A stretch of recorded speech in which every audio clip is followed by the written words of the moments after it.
Hello, everybody. I wanted to give folks a quick update on progress that we're making on the debt ceiling discussions. I was in contact with all the leadership over the course of the weekend and continued to urge both Democrats and Republicans to come together around an approach that not only lifts the debt ceiling, but also solves the underlying challenges that we face when it comes to debt and deficits. Some progress was made in some of the discussions, some narrowing of the issues. Speaker Boehner and the Republican House caucus felt it necessary to put forward the plan that they're going to be voting on today. I think everyone's estimation is that that is not an approach that could pass both chambers. It's not an approach that I would sign, and it's not balanced. But I understand the need for them to test that proposition. The problem we have now is we're in the 11th hour, and we don't have a lot more time left. The good news is that today, a group of senators, the Gang of Six, Democrats and Republicans, I guess now a gang of seven because one additional Republican senator added on, put forward a proposal that is broadly consistent with the approach that I've urged. What it says is we've got to be serious about reducing discretionary spending, both in domestic spending and defense. We've got to be serious about tackling health care spending and entitlements in a serious way. And we've got to have some additional revenue so that we have an approach in which there is shared sacrifice and everybody is giving up something.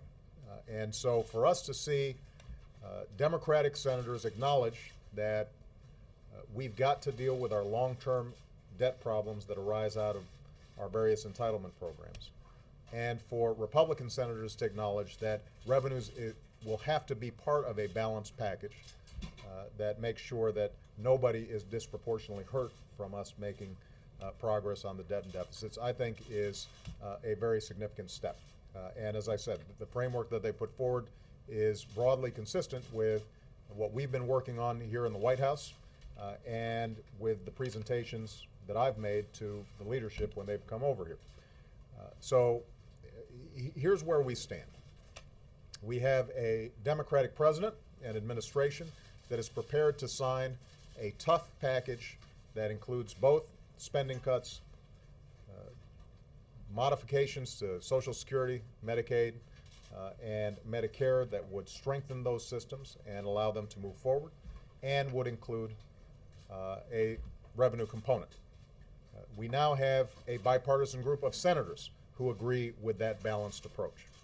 And we've got the American people who agree with that balanced approach. My hope, and what I will be urging Speaker Boehner, Nancy Pelosi, as well as Leader Reid and Mitch McConnell, is that they tomorrow are prepared to start talking turkey and actually getting down to the hard business of crafting a plan that can move this forward in time for the August 2nd deadline that we've set forward. Just a couple other points I will make. Some of you may ask, what does that mean for the plan that Senator McConnell and Senator Reid had been working on? Our attitude is that that continues to be a necessary approach to put forward. In the event that we don't get an agreement, at minimum, we've got to raise the debt ceiling. So that's the bare minimum that has to be achieved, but we continue to believe that we can achieve more.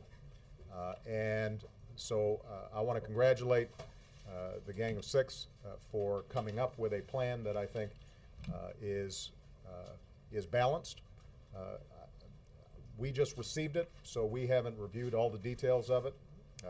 It would not match perfectly with some of the approaches that we've taken, but I think that we're in the same playing field. And my hope is that we can start gathering everybody over the next couple of days to choose a clear direction and to get this issue resolved.